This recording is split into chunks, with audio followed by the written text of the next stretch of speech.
और आज हम टॉपिक पढ़ रहे हैं working and construction of Dempster mass spectrometer. My dear student, इससे पिछला जो लेक्चर था उसमें हमने मास स्पेक्ट्रोमीटर को पढ़ा और इस लेक्चर में हम एक मास स्पेक्ट्रोमीटर, डेम्स्टर मास स्पेक्ट्रोमीटर, हम इसकी मदद से आइसोटोप का एग्जैक्ट मास और उनके रिलेटिव अबंडेंस को फाइंड आउट करते हैं। तो आइए, construction and working of Dempster mass spectrometer. My dear student, Dempster mass spectrometer, इसमें जो वर्किंग है, जो कंस्ट्रक्शन है, मैं ना इसकी वर्किंग को 5 हिस्सों में डिवाइड करता हूं। मेरे पास वेपोराइजेशन है, मेरे पास आयोनाइजेशन है, एक्सेलरेशन है, डिफ्लेक्शन है और लास्ट में हम तमाम डाटा को रिकॉर्ड करेंगे। तो ये एक तरतीब है। Let's start from the vaporisation. Vaporisation, मैं वेपोराइजेशन को वोलाटिलाइजेशन भी कहता हूं। वोलाटिलाइजेशन, ये जो वेपोराइजेशन का प्रोसेस, ये जिस चैम्बर में होता है, that is called the vaporising chamber. My dear student, अगर हमारे पास जो सैंपल है ना वो लिक्विड है या सॉलिड है, अगर जो सैंपल है वो लिक्विड या सॉलिड है तो हम उसको वेपर्स में कन्वर्ट करेंगे। Vapours, we want to get the vapours of molecule, vapours हासिल करना चाहते हैं। अब लिक्विड या सॉलिड को वेपर्स में कन्वर्ट करना, this is called the vaporisation, this one is called the volatilisation. अब आप इसको कैसे वेपर्स में कन्वर्ट करने, इसके लिए 2 तरीके हैं। पहला, अगर आपके पास लिक्विड या सॉलिड वोलाटाइल है, वोलाटाइल, तो अगर आप लो प्रेशर के जरिए आप इनको वेपर्स में कन्वर्ट कर सकते हैं। अगर आपके पास सैंपल जो है वो लिक्विड या सॉलिड और वो वोलाटाइल है तो प्रेशर कम करें, वो वेपर्स में कन्वर्ट हो जाएंगे। लेकिन अगर आपके पास लो वोलाटाइल सॉलिड है तो फिर आप क्या करेंगे, आप उसे अवन के अंदर हीट करेंगे। लेकिन यहां ख्याल करना है कि आपने इतना उसको हीट नहीं करना कि वो सैंपल जो है वो सब्सटेंस डिकम्पोज हो जाए। आप बस उतना ही टेम्परेचर इंक्रीज करें जिसमें वो लेस वोलाटाइल सॉलिड वो वेपर्स में कन्वर्ट हो जाए। अब आपके पास ये जो वेपर्स हासिल होंगे, इन वेपर्स पे प्रेशर आपने बहुत कम रखना है। इन वेपर्स पर जो आपने प्रेशर रखना है ना, वो 10⁻⁻6 to 10⁻⁻7 torr, and this one is very low pressure. ये बहुत लो प्रेशर। इसके बरक्स, अगर आपके पास जो सैंपल है वो गैस है, if the sample is a gas, I mean gaseous substance, then no need of vaporization। तो फिर आप इसको वेपोराइज नहीं करेंगे, आप इसको डायरेक्ट आयोनाइजेशन पे ले जाएंगे। इस डायग्राम में अगर आप देखेंगे तो इस डायग्राम में जो पहला हिस्सा है, इसमें मेरे पास सैंपल जो है वो वेपर्स फॉर्म में आ गया, सैंपल यानी सॉलिड या लिक्विड वो वेपर्स फॉर्म में आ गया, और ये मेरे पास जो है this one is the reservoir of vapours, और हमने वेपर्स के ऊपर बहुत कम प्रेशर रखा हुआ, 10⁻⁻6 to 10⁻⁻7 टॉर, और इसके एक एंड पे एक बहुत जो माइक्रोस्कोपिक होल है, आप उसे मोलेकुलर लीक कह सकते हैं। मोलेकुलर लीक, छोटा सा सुराख है, और इसका मतलब है कि we want to get a flow of molecule vapours. हम मॉलिक्यूल वेपर्स का एक फ्लो लेना चाहते हैं बीम की फॉर्म में, और ये वाला जो हमारे पास वेपोराइजिंग चैम्बर है, it is connected to the ionisation chamber. अब हम बढ़ते हैं, हमारे पास जो सेकंड स्टेप है, जो सेकंड स्टेज है नंबर 2 पे, my dear student, that is the ionisation. Ionisation, अब आयोनाइजेशन, जिस चैम्बर में ये प्रोसेस होता है, that chamber is called ionising chamber. अब जरा पहले सुने कि आयोनाइजेशन होती क्या है। आपके पास एटम्स और molecules of the sample of the substance under study, आपके पास वो सब्सटेंस जिसको हम स्टडी करने के उसके एटम या मॉलिक्यूल्स आ गए।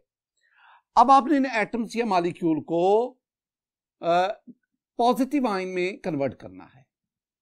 Positive ions, my dear student, हम इन्हें कैटायंस भी कहते हैं। तो you want to get the gaseous positive ion, they must be in the gaseous state. अब आप एटम या मॉलिक्यूल को पॉजिटिव आयन में कैसे कन्वर्ट करते हैं? By removing the electrons.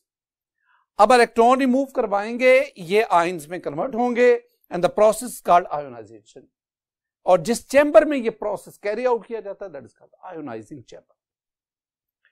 अब various techniques are used to convert these atoms और मॉलिक्यूल इनटू आयंस। आयोनाइजेशन के लिए बहुत सारी टेक्निक्स, हमारी बुक में जो टेक्निक है वो है by bombarding the electron on these gaseous atom और मॉलिक्यूल। तो इसका मतलब है कि we use the high energy beam of electron. और high energy beam of electron क्या करेगी?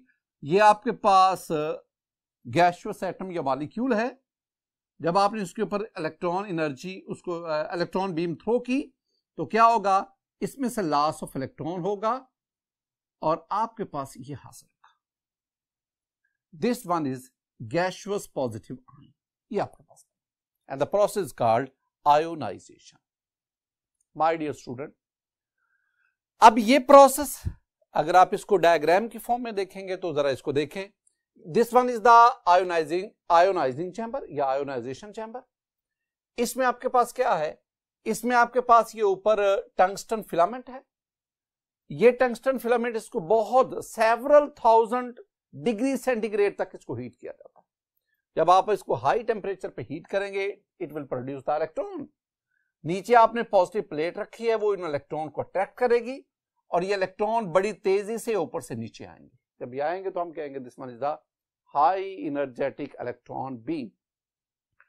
अब ये गैसियस एटम मॉलिक्यूल यहां पे से पास करते हैं, जब पास करेंगे तो हाई एनर्जी इलेक्ट्रॉन बीम इसमें से इलेक्ट्रॉन को नॉक आउट करेगी और यूं आपके पास ये पॉजिटिव आयन हासिल होंगे। ये जो पॉजिटिव आयन आपके पास हासिल होते हैं, ये positive ion different mass to charge ratio रखते हैं। They have different mass to charge ratio. एक और भी बात, जब ये आयोनाइजेशन प्रोसेस हो रहा है ना, तो एक तो आप इलेक्ट्रॉन थ्रो कर रहे हैं, दूसरे गैसियस एटम या मॉलिक्यूल वहां से भी इलेक्ट्रॉन नॉकआउट हो रहे हैं। अब ये मेरे पास पीछे ये वाली जो है ये एक सर्कुलर प्लेट है। This one is called repeller plate. It is connected to positive terminal of the battery. इसके दो काम हैं। एक इसका क्या काम है?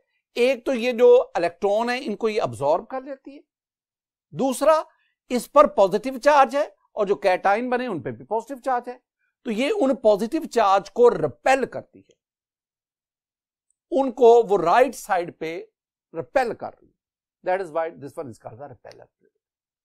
एक और बड़ा important point, my dear student, during ionisation सारे के सारे मॉलिक्यूल आयोनाइज नहीं होते, सारे के सारे एटम आयोनाइज नहीं होते, उनकी बहुत कम तादाद आयोनाइज हो रही होती।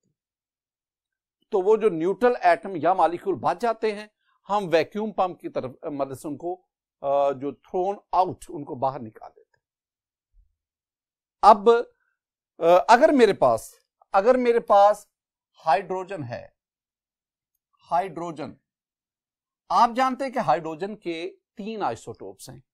एक मेरे पास ये आ गया प्रोटियम, ये मेरे पास आ गया ड्यूटियम, ये मेरे पास आ गया ट्रीटियम। मैं इसे प्रोटियम क्यों कह रहा हूं? क्योंकि इसके न्यूक्लियस में एक प्रोटॉन है, बाहर एक इलेक्ट्रॉन है। इसके न्यूक्लियस में एक प्रोटॉन, एक न्यूट्रॉन, बाहर एक इलेक्ट्रॉन। इसके न्यूक्लियस में एक प्रोटॉन, 2 न्यूट्रॉन, बाहर एक electron. This one is protium 1H1, this one is deuterium 1H2, this one is tritium 1H3. These are isotopes of hydrogen. मैं हाइड्रोजन को बतौर सैंपल गैस मैस स्पेक्ट्रोमीटर में से पास करवा रहा हूं। अब क्या होगा, इन हाइड्रोजन एटम के ऊपर इलेक्ट्रॉन की बम्बारमेंट होगी जो टंगस्टन फिलामेंट से निकले हैं। अब जब इलेक्ट्रॉन की बम्बारमेंट होगी, इलेक्ट्रॉन क्या करेगा, वो यहां से इलेक्ट्रॉन को नॉकआउट कर देगा। आयोनाइजेशन हो गई। आयोनाइजेशन के नतीजे में आपके पास ये 1 प्रोटॉन पर मुश्तमिल एक पॉजिटिव आयन बन जाएगा। ये आपके पास बना। यहां भी ये इलेक्ट्रॉन नॉकआउट, आयोनाइजेशन, आपके पास प्रोटॉन बचा, न्यूक्लियस पॉजिटिव आयन बना, एक प्रोटॉन एक न्यूट्रॉन, और इस पे +1 चार्ज। इस पे इलेक्ट्रॉन की बम्बारमेंट हुई, ये इलेक्ट्रॉन नॉकआउट, आपके पास जो कैटाइन बना वो एक न्यूक्लियस पर मुश्तमिल है जिसमें एक प्रोटॉन 2 न्यूट्रॉन है, +1 चार्ज। ये आपके पास ना ये एटम्स थे, और आयोनाइजेशन के नतीजे में ये आपके पास पॉजिटिव आयन हासिल हुए, गैसियस पॉजिटिव आयन्स, जिसे आप कैटाइन कहते हैं। माय डियर स्टूडेंट, आप इनकी ना मैस टू चार्ज रेशो देखिए, M/E, mess to charge ratio. अगर आप मैस टू चार्ज रेशो देखेंगे ना, mass over charge, my dear student, इन सब पे जो चार्ज है वो +1 है। ज्यादातर केसेस में जो आपके पास पॉजिटिव आयन बनते हैं, मैस स्पेक्ट्रोमीट्री के दौरान जो पॉजिटिव आयन बनते हैं, इन पे चार्ज +1 होता है, क्योंकि जितने हाईली एनर्जेटिक इलेक्ट्रॉन हम थ्रो करते हैं ना, वो एक इलेक्ट्रॉन को ही निकाल पाते हैं। दूसरा इलेक्ट्रॉन निकालने के लिए उससे ज्यादा एनर्जी चाहिए, ज्यादा पोटेंशियल डिफरेंस आपको क्रिएट करना है। तो इसका मतलब है कि ज्यादातर केसेस में कैटाइन पे पॉजिटिव +1 चार्ज आता है।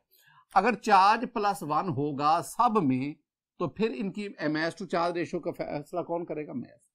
जिनका मैस ज्यादा उनकी मैस टू चार्ज रेशो ज्यादा। अब अगर आप इसकी मैस टू चार्ज रेशो देखेंगे, इसमें एक प्रोटॉन है, सपोज इसकी मैस टू चार्ज रेशो 1 है, इसमें एक प्रोटॉन एक न्यूट्रॉन, यानी मैस इसका हो गया 2, चार्ज हो गया +1, तो हम चार्ज +1 वो नीचे 1, तो ये हो गया आपके पास 2। और इसमें अगर आप देखेंगे मैस इसका 2 + 1 3, चार्ज +1, तो इसका मतलब ये हुआ हाइड्रोजन के 3 आइसोटोप्स, तीनों आइसोटोप से जो कैटाइन बने, तीनों कैटाइन की मैस टू चार्ज रेशो एक दूसरे से डिफर करती है। लेकिन ये है कि आपके पास प्रोटियम के अगर 100 खरब एटम हैं, तो उन 100 खरब एटम से हासिल होने वाले कैटाइन, उनकी मैस टू चार्ज रेशो बिल्कुल सेम होगी। अगर आपके पास ट्रीटियम के 20 एटम्स हैं, तो ट्रीटियम के उन एटम से हासिल होने वाले 20 के 20 कैटाइन की mass to charge ratio same होगी। इसका मतलब क्या हुआ कि डिफरेंट आइसोटोप्स, उनसे हासिल होने वाले कैटाइन की मैस टू चार्ज रेशो एक दूसरे से क्या करती है? डिफर। इतना जो हमने पढ़ा, ये हमने पढ़ा है आयोनाइजेशन। अब हम अगले तरफ बढ़ते हैं। नेक्स्ट हमारे पास आ गया नंबर 3 पे, that is the acceleration. Number 3, that is acceleration.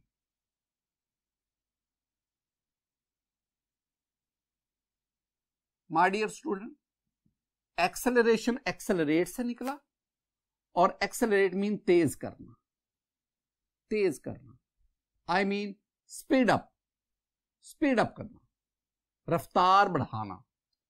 तो एक्सेलरेशन में हम जो गैसियस पॉजिटिव आयन हैं, which are different mass to charge ratio, इनको हम स्पीड अप करते हैं। इसके लिए ये हमारे पास जो इसका तीसरा हिस्सा आ गया, जिसमें हम ये एक प्लेट यूज कर रहे हैं। This one is perforated plate, this is connected to negative terminal of the battery. अब इस पे नेगेटिव चार्ज आ गया, this one is called negative grid. इसके साथ और भी 2 आपके पास सर्कुलर प्लेट्स हैं जिनके दरमियान में फोकसिंग स्लिट है। अब आपने क्या करना है, आपने यहां पे इलेक्ट्रिक फील्ड जनरेट करनी है। उस इलेक्ट्रिक फील्ड की जो स्ट्रेंथ है वो वेरिएबल है, 500 से लेकर 2000 वोल्ट तक वेरिएबल वोल्टेज है। जितनी आप जो इलेक्ट्रिक फील्ड की स्ट्रेंथ बढ़े, E stand for strength of electric field. My dear student, जितनी आप इलेक्ट्रिक फील्ड की स्ट्रेंथ बढ़ाते जाएंगे, उतने ही पॉजिटिव आयन स्पीड अप होते जाएंगे। आपने आगे 2 फोकसिंग स्लिट लगाई हैं, इनका मकसद क्या है? We want to get a beam of positive ion, यानी what is the purpose of focusing slit? Focusing slit, इनका मकसद क्या है? We want to get a beam of positive ions.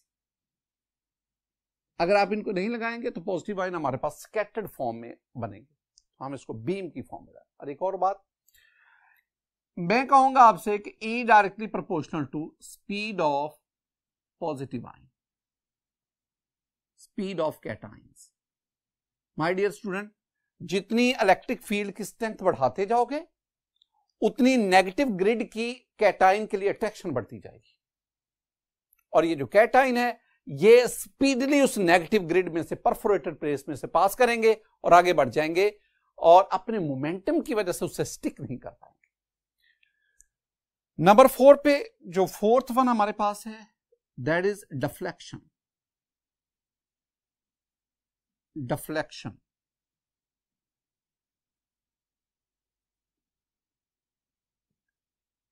My dear student, अगर आप इस फिगर के next हिस्से में जाएंगे तो आप देखें ये हमारे पास है accelerated, a beam of accelerated positive ion, beam of accelerated positive ion. तमाम पॉजिटिव आयन एक बीम की फॉर्म में जा रहे हैं। अब हम इनके पाथ में मैग्नेटिक फील्ड अप्लाई करते हैं। The strength of magnetic field is H। और एक बड़ी इंपॉर्टेंट बात, magnetic field is applied perpendicularly to the path of beam of positive ion. अगर बीम ऑफ पॉजिटिव आयन यूं जा रही है ना तो मैग्नेटिक फील्ड आप यूं नॉर्थ साउथ, ये मैग्नेटिक फील्ड की, ये मैग्नेटिक फील्ड की direction, this one is the direction of beam of positive ion. तो क्या किया आपने? परपेंडिकुलरली। जो ही ये पॉजिटिव आयन मैग्नेटिक फील्ड में से पास करेंगे, डिफ्लेक्शन की वजह से they separate from each other, and this separation is based on their mass to charge ratio. Positive ion जब पास किए डिफ्लेक्शन की वजह से सेपरेट हो गए, और जिन पॉजिटिव आयन की मास टू चार्ज रेशियो कम है उनकी डिफ्लेक्शन ज्यादा हुई, और जिनकी मास टू चार्ज रेशियो ज्यादा है उनकी डिफ्लेक्शन कम हुई। मास टू चार्ज रेशियो ज्यादा होने का मतलब है जो हैवी पॉजिटिव आयन है वो कम डिफ्लेक्ट किए, और जो लाइटर पॉजिटिव आयन है उनकी डिफ्लेक्शन क्या हुई? ज्यादा। आइए जरा देखते हैं स्टूडेंट, मैंने आपसे कहा दो बातें। एक तो हम अब इनके रास्ते में, पॉजिटिव आयन के रास्ते में हम मैग्नेटिक फील्ड अप्लाई करते हैं। Magnetic field, the strength of magnetic field is H, हम H से जाहिर करते हैं। दूसरा पॉइंट मैंने आपसे कहा कि आपने, ये है this one is the path of positive ion, तो आपने मैग्नेटिक फील्ड इनके पाथ के परपेंडिकुलर अप्लाई करना। After passing through the magnetic field ये एक दूसरे से सेपरेट हो जाते हैं, डिफ्लेक्शन के बाद सेपरेट हो गए, और ये एक सेमी सर्कुलर पाथ बनाते हुए नीचे फॉल करते हैं। सेमी सर्कुलर पाथ, तो सेमी सर्कुलर पाथ बना के नीचे फॉल करते हैं। नीचे हमारे पास यहां पे डिटेक्टर है, डिटेक्टर, तो ये एक ट्यूब है, this tube is called analyser tube. तो एनालाइजर ट्यूब में से ये नीचे की तरफ आते हैं और नीचे आके डिटेक्टर के ऊपर फॉल करते हैं। डिटेक्टर जो है वो इन पॉजिटिव आयन की तादाद को काउंट करता है। अब इसमें मैग्नेटिक फील्ड जिसकी स्ट्रेंथ हम H ले रहे हैं, मैं यहां को आपको ना कुछ मैथमेटिकली बातें समझाना चाह रहा हूं।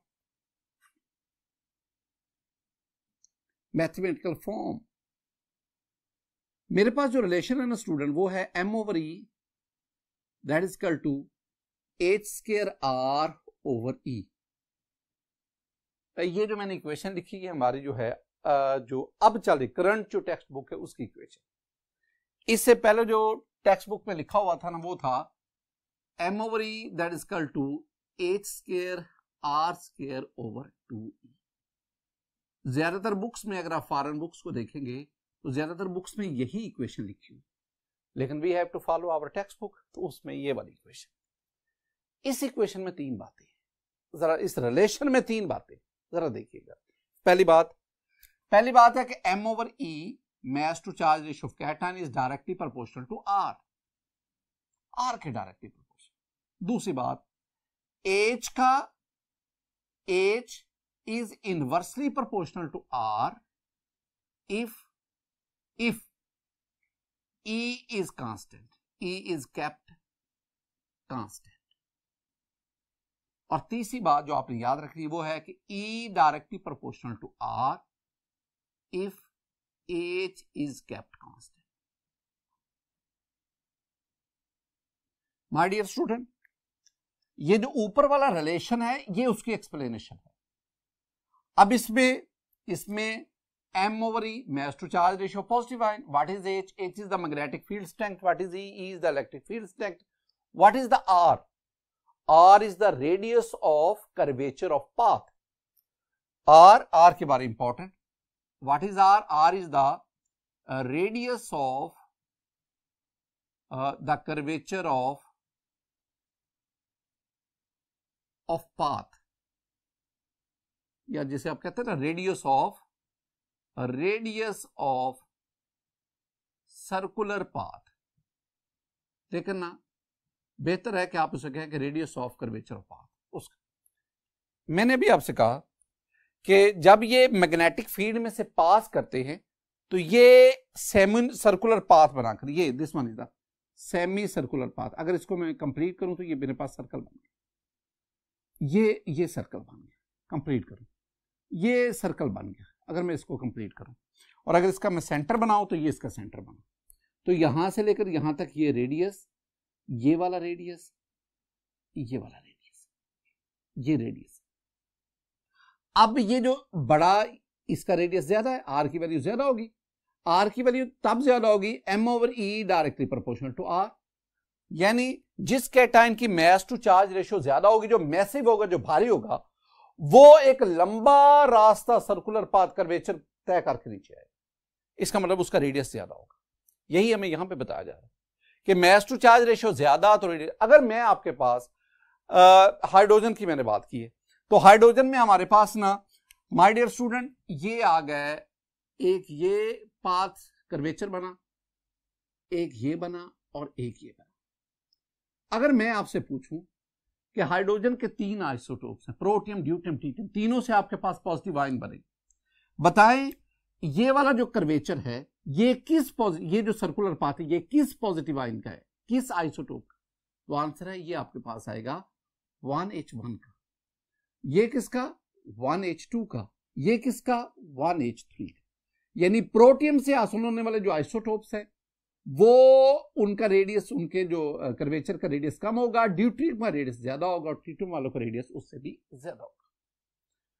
दूसरी बात है कि H inversely proportional to R। अगर आप मैग्नेटिक फील्ड स्ट्रेंथ बढ़ाएं, मैग्नेटिक फील्ड स्ट्रेंथ बढ़ाएंगे, डिफ्लेक्शन बढ़ेगी, डिफ्लेक्शन बढ़ेगी तो रेडियस कम होता है। मैंने 3 बातें की। H की वैल्यू बढ़ाएं, डिफ्लेक्शन बढ़ेगी, और डिफ्लेक्शन बढ़ेगी तो रेडियस कम होता है। और तीसरी बात E, जितनी E की वैल्यू बढ़ाते जाए, इलेक्ट्रिक फील्ड स्ट्रेंथ 500, 600, 1000, 1200, 13, जितनी मैग्नेटिक इलेक्ट्रिक फील्ड स्ट्रेंथ बढ़ाते जाएंगे पॉजिटिव आयन की स्पीड बढ़ती जाएगी, और जितनी स्पीड ज्यादा होगी उतना बड़ा रेडियस बना के होनी चाहिए। एक बड़ी इंपॉर्टेंट बात है माय डियर स्टूडेंट, दोबारा मैं आपको ये डेप्स्टर मैथ स्पेक्ट्रोमीटर उसकी फिगर दिखा रहा हूं। इसका वो आखिरी हिस्सा देखें, that is the analyser tube. वो जो एनालाइजर ट्यूब बनाई गई है ना, the analyser tube in the instrument, ये सेंटेंस मेरा जरा ज़हन में रखना है।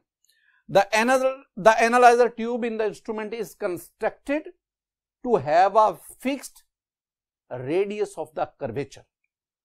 इसका ना ये एनालाइजर ट्यूब का जो रेडियस है ये फिक्स है।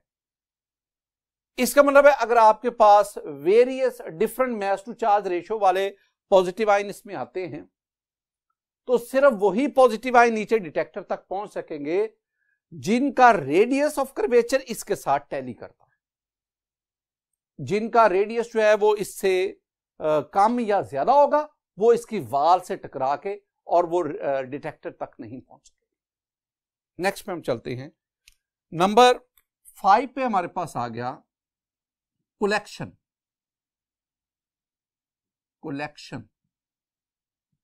Collection of positive ion. My dear student, positive ion के कलेक्शन के लिए जो हमारे पास यहाँ पे इंस्ट्रूमेंट है, हम उसे ना 3 नाम देते हैं। हम उसे डिटेक्टर कहते हैं, हम उसे इलेक्ट्रोमीटर कहते हैं, हम उसे आयन कलेक्टर कहते हैं। कलेक्टर तो 3 नाम है। इलेक्ट्रोमीटर, आयन कलेक्टर तो वेरी सिंपल, जहां जो पॉजिटिव आयन को इकट्ठा कर रहा है, कलेक्ट कर रहा है। इलेक्ट्रोमीटर, इलेक्ट्रो का मतलब होता है चार्ज, और यहां जो चार्ज है वो पॉजिटिव चार्ज है इस केस में। और मीटर का लफ्ज आया मेट्रॉन से, मेट्रॉन टू मैयर, टू मैयर। तो इलेक्ट्रोमीटर क्या होगा? An instrument which Maihar the charge, या चार्ज से मुराद है पॉजिटिव आयन। तो electrometer is an instrument which Maihar the number of positive ion, कितने पॉजिटिव आयन इसके ऊपर फॉल कर रहे। अब कैसे मैयर करता है? जब इलेक्ट्रोमीटर या जिसे मैं आयन कलेक्टर कह रहा हूं, एक ही चीज है ना, नाम दो हैं।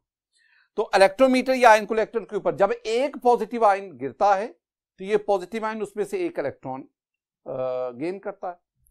इलेक्ट्रॉन गेन करने की वजह से इलेक्ट्रॉन की मूवमेंट होती है, इंपल्स प्रोड्यूस होती है, that impulse generate the current. तो जितने ज्यादा पॉजिटिव आयन उसके ऊपर गिरते जाएंगे उतना ज्यादा करंट जनरेट होता जाएगा। हम क्या करते हैं, हम वो जो करंट जनरेट हो रहा है, हम उस करंट की स्ट्रेंथ को मेजर कर लेते हैं। The strength of the current produced, it gives the relative abundance of the positive ion of the isotope. यानी यहां पे आप क्या कहेंगे, strength of current produce is directly proportional to relative, या जिसे हम नेचुरल कहते हैं, नेचुरल अबंडेंस। आपने क्या करना है, आपने पहली किस्म के जो हैं, जो जिनकी मास टू चार्ज रेशो सबसे कम है, उनको आप देखेंगे और टाइम को फिक्स कर ले। सपोज आप 10 सेकंड की बात कर ले, तो आप देखेंगे कि पहली किस्म के जो पॉजिटिव आयन हैं जिनकी मास टू चार्ज रेशो सबसे कम है, वो 10 सेकंड में कितना करंट जनरेट करते हैं। जितना वो करंट जनरेट करें आप उसको नोट डाउन कर लें। अब आप एच की वैल्यू बढ़ा दें, मैग्नेटिक फील्ड उसको जरा स्ट्रॉन्ग कर दें। जब आप मैग्नेटिक फील्ड की स्ट्रेंथ बढ़ाएंगे, डिफ्लेक्शन बढ़ेगी। अब जो दूसरे जो उससे ज्यादा मास टू चार्ज रेशियो वाले पॉजिटिव आयन है, अब वो एनालाइजर ट्यूब से पास करके डिटेक्टर के ऊपर गिरे। उनको भी 10 सेकंड दे और देखें कि वो 10 सेकंड में कितना करंट जनरेट करते हैं। उसके बाद वो करंट जितना भी प्रोड्यूस करें उसको राइट डाउन करें। अब आप मजीद एच की वैल्यू बढ़ाएं। अब डिफ्लेक्शन बढ़ने पर अब जो सबसे ज्यादा मास टू चार्ज रेशियो वाले जो पॉजिटिव आयन है, वो अब एनालाइजर ट्यूब से पास करके डिटेक्टर के ऊपर फॉल करेंगे। आप उनकी करंट स्ट्रेंथ उसको नोट कर दें। इस तरह आप इन तीनों जो पॉजिटिव, तीनों किस्म के जो पॉजिटिव आयन, उन्होंने गिवन टाइम में जितना करंट जनरेट किया, आप उस करंट स्ट्रेंथ को कंपेयर कर लें। It gives us the relative abundance of isotopes. Student, एक और चीज आपने ज़हन में रखनी है, वो है कंपैरिजन विद C12। हमने एक टर्म पढ़ी थी, relative atomic mass. Similarly we have the relative isotopic mass. किसी भी आइसोटोप का जो मास जो कार्बन 12 के साथ कंपेयर करके लिया जाता है, that is called the relative isotopic मास। अब कार्बन 12 से कंपैरिजन कैसे करें? Comparison very simple. आप पहले मास स्पेक्ट्रोमीटर में से कार्बन 12 के आइटम्स इनको पास करवाएं और उनसे जो आपके पास डाटा हासिल हो आप उसको मास स्पेक्ट्रम में लगा दें। अब क्या करें, अब आप उसमें से हाइड्रोजन गैस या जो भी सैंपल गैस जो आपको दी गई है, आप उसको पास करवाएं। उसके जितने भी आइसोटोप्स होंगे, उन आइसोटोप्स का जो डाटा आएगा उसको मास स्पेक्ट्रोमीटर के साथ टैली करें। स्टैटिस्टिकल एनालिसिस से आप उन तमाम आइसोटोप्स की कार्बन 12 के साथ कंपैरिजन से मास निकाल लेंगे। That is called the relative isotopic mass. My dear student, आज के इस लेक्चर में हमने construction and working of Dempster mass spectrometer पढ़ा। मेरी दुआ है कि अल्लाह ताला आप पर अपना फजल फरमाए, अपना करम फरमाए। अल्लाह ताला आपको सच बोलने और सच्चाई की अशात की तौफीक अता फरमाए। अस्सलामु अलैकुम व रहमतुल्लाह।